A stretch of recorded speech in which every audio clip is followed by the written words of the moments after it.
Welcome to an episode on the road to Harvard Commencement.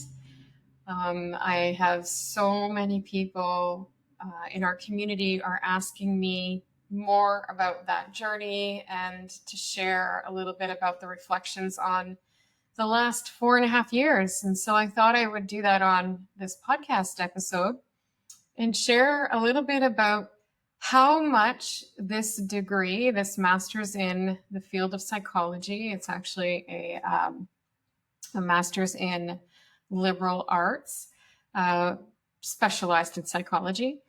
And what I did through this, beautiful experience was take a deep dive into theoretical frameworks and grounded evidence-based research that backs the practice of coaching. That was my interest. It was my mission, so to speak, because I really wanted to reflect on, who do I want to be to attract the kind of learners that I think want this kind of evidence-based program. And the first thing that came to mind was that I had to have credibility, not just as a coach, but as somebody who has looked at the research, somebody who has done the work, somebody who has, been in academia and has higher education.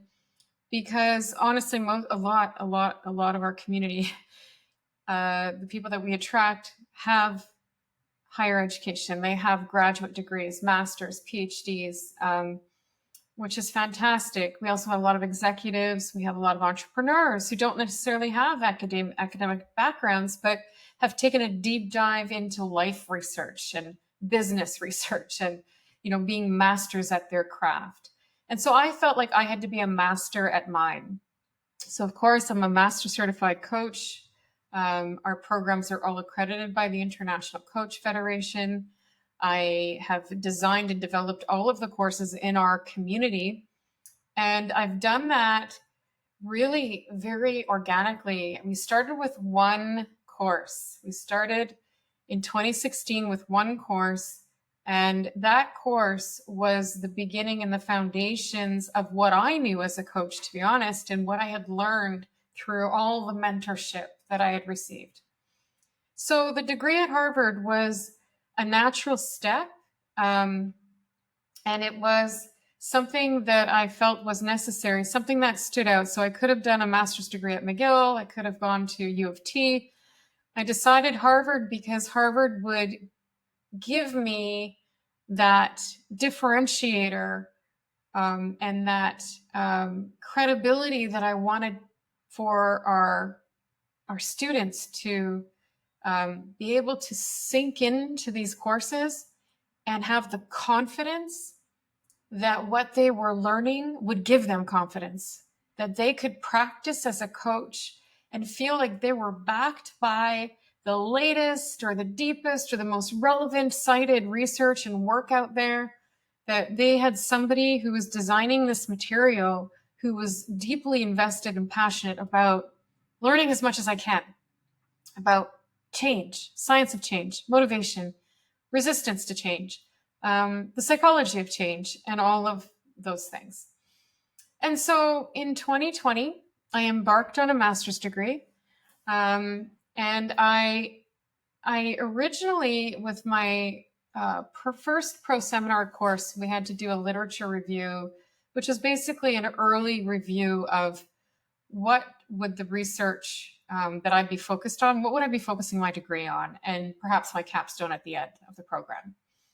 And I started off researching leader as coach because to me, I thought that there was an opportunity to add more insight or add to the research that existed already on the power of coaching within organizations, and also a measure of impact of that coaching. So we have a lot of qualitative research and ways of measuring qualitative measurements of the impact of leadership in organizations, but there's some formulas out there that people use for quantitative measure.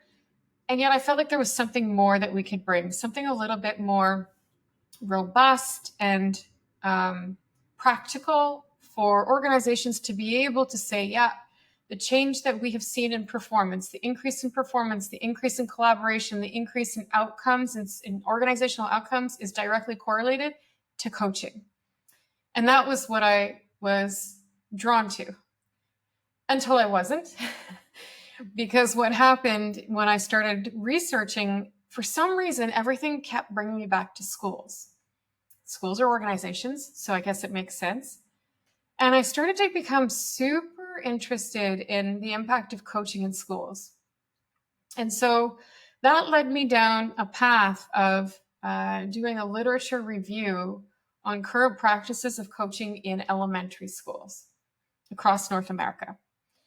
And what I found was that most of the research pointed to teachers being coached, and that impact was profound in that the teachers being coached would raise their awareness, also raising their well-being, feelings of well-being, and feelings of empowerment.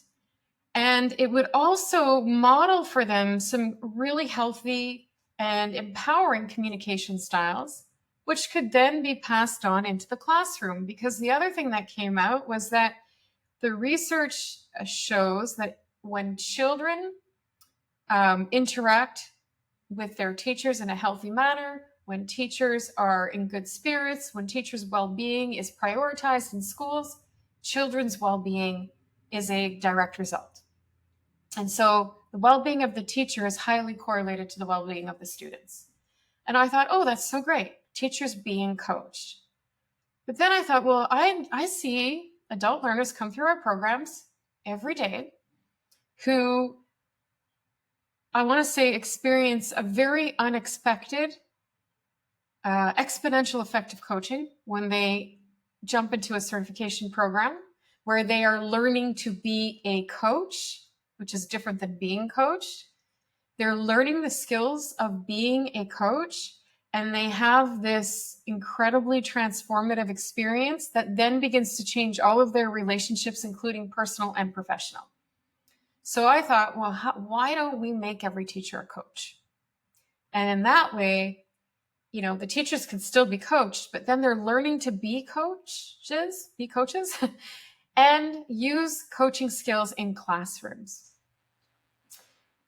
And then I started to find research that said that the modeling of powerful communication styles with elementary aged children is an incredibly powerful way to help kids start to challenge their current ways of thinking and being and adopt really healthy patterns and of being. So open-ended inquiry, the difference between listening and hearing, knowing that what appreciation sounds like compared to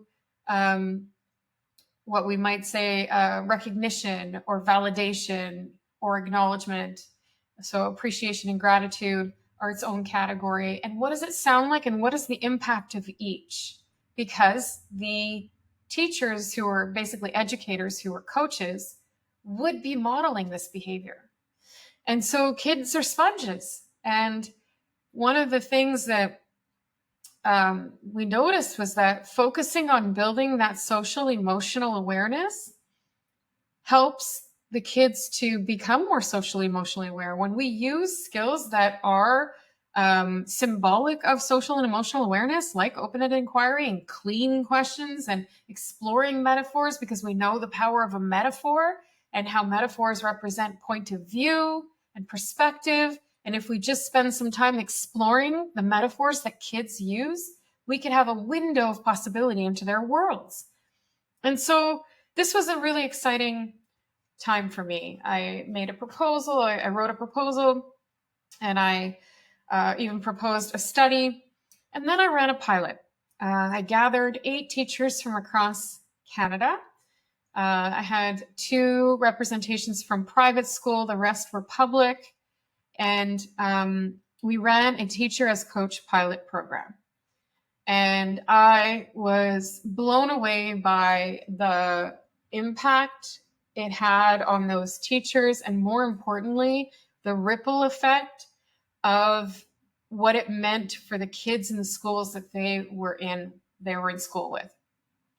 Some of these educators, there were all levels of educator, like leadership and education, that came into the program. We had the head of a private school. We also had student teachers and phys ed teacher, and we had all these different representations of leaders in education from all different walks of life and different provinces. And so it was a really interesting way to just take in the feedback of how this course was landing on them. And what we heard was how the kids were just sponges, lapping it up. They loved the exercises. They loved being the receiver of coaching. Kids from the ages of 5 to, 14, 15, different age groups. And so there became this really great, beautiful, passionate work project that I had started. And then we kept coming up against this barrier to entry.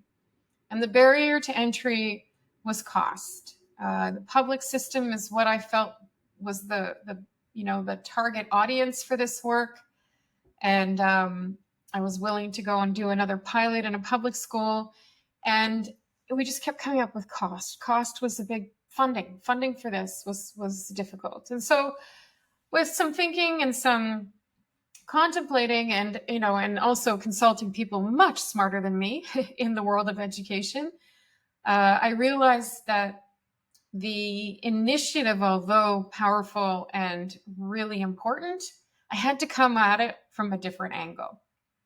And lucky enough, I ended up working with this incredible international school that invited us in to work with all of their educators and their leaders in education across the globe, like Asia, Latin America, US, Canada, all over the world. So this incredible opportunity to work this program with a very willing audience came to me. And we have been working together now for over a year and seeing really beautiful results and the impact of coaching in schools and a coaching culture in an organization, which is really what it is. And that led me to go back to my initial instincts around leader as coach, because for my capstone anyway, and also quite honestly, listening to the feedback from our community and the coaches in our programs, a lot of people wanted more skill and strategy around team and group coaching. And so I decided to do a little U-turn and go back to leader as coach, but really focusing in on team and group coaching for my capstone, which was just a really cool experience. I developed a 12-week course, very focused on team and group coaching skills for coaches and for leaders. So you're either a professional coach learning this niche, or you're a leader who wants to use coaching skills in an organization. And so it takes a deep dive into real sustainable change in organizations using a coach approach. So I decided that would be the focus, and I got to work, and it was just such an amazing opportunity to go deeper than I had ever gone into the world of systems thinking, the framework of groups and teams and how they interact. I saw in the research this theme of this current leadership and talent crisis, and that the current modes of training leaders are not cutting it. We're seeing a talent and leadership crisis, that we need to bring in more development programs that are sustainable and that maximize the collective potential of individuals and organizations, whether they're groups or teams. Things like collaboration, problem solving, trust, conflict management within teams and groups became a highlight of, how do we give coaches and leaders strategies to work with teams and groups in these areas to optimize the interaction in groups and teams to get the best results for the organization. So I started to look at collaborative leadership and team coaching skills. What does a coach need? The skills, the role of the coach, and also underlying theories like self-determination theory and intentional change theory, and how motivation plays into high-performing teams, and engagement and autonomy and development of competencies. So this became a really interesting area to delve into and to figure out, how do we make more collaborative environments where individuals who work together have more synergy around both shared goals and common goals. So a shared goal would be a team working towards the same goal. Common goals would be in a group where people come together to develop an area of interest, but not necessarily working towards the same outcome. So it's all about moving beyond leadership training, emphasizing the fact that, the crucial role of a leader and the impact that leaders have in organizations. That isn't it? Well, what became obvious to me was that the role is so important. People don't leave organizations, they leave leaders. And if that's true, we need to be spending more time giving leaders the skills they need to manage the teams they lead and the groups they lead and the groups they're a part of. Because it's the most crucial role to keep the organization together, to increase engagement and increase retention. And we all know that the biggest cost in organizations is the cost of hiring and then firing, or, attrition. Somebody leaves by choice after being trained. These are huge costs to organizations. So the antidote to that is to give the leaders that are being put into leadership roles, which often are people who are displaying expertise in a subject matter, but are not necessarily good with people. They're not necessarily good at communicating or connecting or, motivating people. And so they need skills to be able to optimize collective groups of people. And so this is all, why it was so important, what was exciting to me about this, and also the upward trends in this area. According to the International Coach Federation, the popularity of team and group coaching is gaining momentum. About 1/3 of organizations currently use team coaching, and this is trending upward. And the ICF says it's the fastest growing discipline in coaching right now. So we know that leaders who develop coaching skills have been linked to increased workplace engagement. Studies connect emotional intelligence and self-efficacy with leadership coaching. There's longitudinal studies that show sustained influence, transformed leadership performance, and improved manager behaviors. All of this incredibly important in organizational health, like the mindset and health of an organization. Other outcomes have been more satisfaction in the workplace, more stronger organizational commitment, increased well-being, less sick days, actually, and improved goal attainment, meaning that the organization is achieving their goals when teams achieve their goals and when individuals achieve their goals. So all around, more success in goal achievement. Companies with strong coaching cultures report 51% higher employee engagement and 31% more productive teams. That's also incredibly important. So we're looking at cultivating agile, innovative, attractive companies that people want to work for. Plus, work performance, business management, time management, team effectiveness have all shown improvements through team and group coaching initiatives, up to 70% increase. And of course, people just develop more self-confidence and feel more capable to approach challenging initiatives and to actually initiate change in organizations instead of waiting to be told. So you see a whole empowerment movement as well. So I designed a 12-week course to address the gap and the kind of current talent crisis, leadership crisis that is emerging. And it's specific to team leaders and coaches who want to specialize in this area. The course is really, it's been my passion project. I took a deep dive with curiosity into big picture thinking, into intrinsic motivation and extrinsic motivation and the consequences of that, into connection and systems thinking.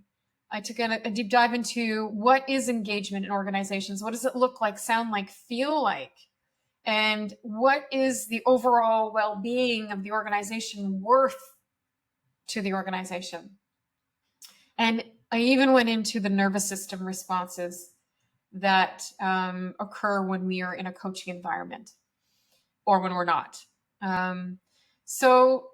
Organizations are increasingly complex because of the fact that we have hybrid teams now. We have different challenges. We have younger generations who don't stick around very long unless they feel valued and heard and they feel like they're making a contribution.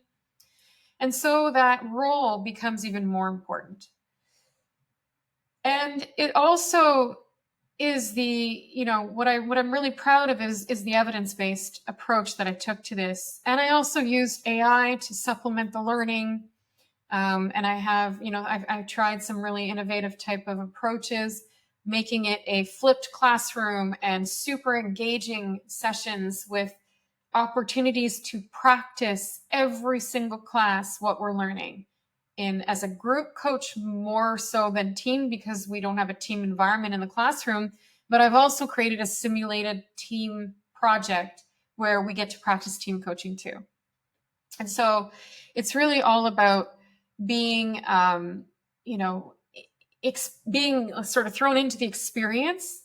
And I'm still going to continue to look for ways to bring in simulated AI conversations where we can use AI to practice these skills in real time, and just always looking for ways to for the adult learner to experience what they're learning as they go.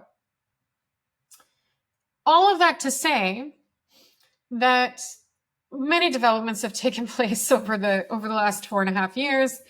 The capstone that I just referred to was a year-long project, and it was really the completion of my master's that I just turned in actually this April. So this week is the week that I hit the road to Cambridge with my family, with my parents, with a couple of friends who are going to be there with me to experience the tradition of Harvard and the incredible opportunity for me to walk across that stage, hear my name called. That's going to be probably, a shiver running through me for sure. More so because of what it symbolizes for me. And that walk across the stage, symbolizes an incredible team that has been behind me every step of the way, and incredible students, clients who I now call peers, who have taken an interest in, my passion for coaching, for the ripple effect of coaching, for elevating the status of coaching, for infusing integrity into the coaching profession, for focusing on qualified coaching and not just calling ourselves coaches, because it does take skill and strategy and technique to be a coach. And also an ethical responsibility to have skills and strategies to be calling yourself a coach. Because we are sitting in a very privileged position as coaches. People tell us their heartfelt truths. They let down their guard and they really delve into a deeper form of thinking. And that is an extremely sacred place to hold for somebody. And I absolutely believe that we have to be trained on how to do no harm as coaches. How to empower people and to hold space for people and to inquire versus tell or advise. Very different. Or even mentoring. Mentoring is very different to coaching. And we need to start to understand the difference between all of these helping professions. And so my whole purpose is to elevate this practice to the standard of other regulated professions. Even though we're not regulated yet, we can act regulated. We can be regulated by increasing our standards as a society on what we expect from coaches. And so that's my very passionate pitch. And that walk across the stage symbolizes all of that. And the team that believes that and that supports that and infuses integrity into this work and into our community every single day through our community workshops that run every week. We're running 10 to 15 live workshops every month for our coaches and our community that are fantastic, from ICF mentoring to supervision to coaching skills and coaching clinics and live coaching demos and psychology of coaching, which I host, and business mindset, which I host, which I love. We do a lot for our coaches to just help them feel confident and feel skilled and capable and feel like they are distinguished in their profession, because they are. And that's what Harvard and that stage represents for me. So when I walk across, I will be thinking about all of the clients who have trusted us over the years, who have seen the importance of professionalizing coaching and have chosen our school to support them on that journey. We are all about unreasonable hospitality in our coaching academy. I have a team that is committed to serve and is so passionate about what they do and so invested in what they do and care so much about each one of our students that it's such a natural position for us to take. And so I will be thinking about my team. I will be thinking about the journey, the struggles, the challenges, the incredible obstacles, and overcoming those obstacles, and what that's meant to me and to this organization, and to my kids, and even to my parents, my family, who have supported me blindly in the last 4 years through some pretty incredible challenges. And here I am on the other side. And what I once thought might not be possible due to some obstacles, I didn't know if I was going to be able to walk across this stage. I didn't know if I was going to be able to complete this degree. And that's what makes it even more precious to me today. So I am grateful for this community, for anybody listening who is thinking about continuing education. We all age at the same rate. I'm sorry to break the news to you, but it's true. None of us get a break on aging. So how do you want to age is the question. Who do you want to be tomorrow? I don't think you're ever too old to learn. Our oldest student, I'm happy to say, is a beautiful woman from BC who's 85 years old. And our youngest is 17. So we have this incredible age range of people who come, and everybody has one thing in common: betterment of self and a desire to support others in the betterment of themselves.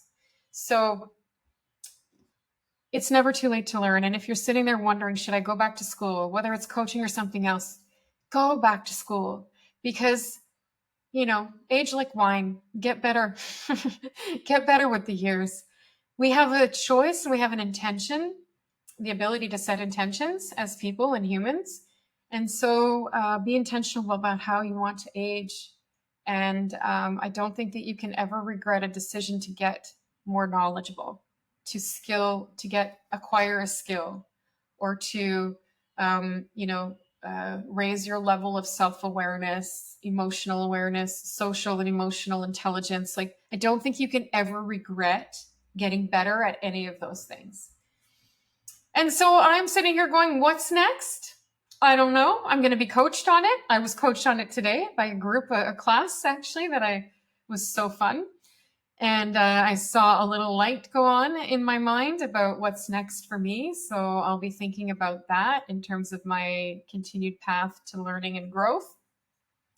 And I am just really, I feel privileged to be able to celebrate this with you all, and to continue this work, to see what's next, just to push my boundaries, stretch my comfort zone, and really do my part to elevate humanity.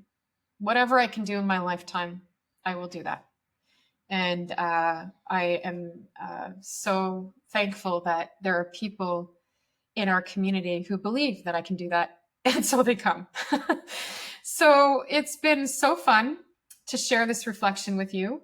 I also actually want to add that, so educator as coach, team and group coaching, I have brought 3 other intensive programs to our community from the work that I've done at Harvard: a grief course, and a course in compassion for coaches, and a course on motivation for coaches who want to specialize. They're intensive programs. They're 8 weeks each, but they have been a game changer in our community for people who want more skill.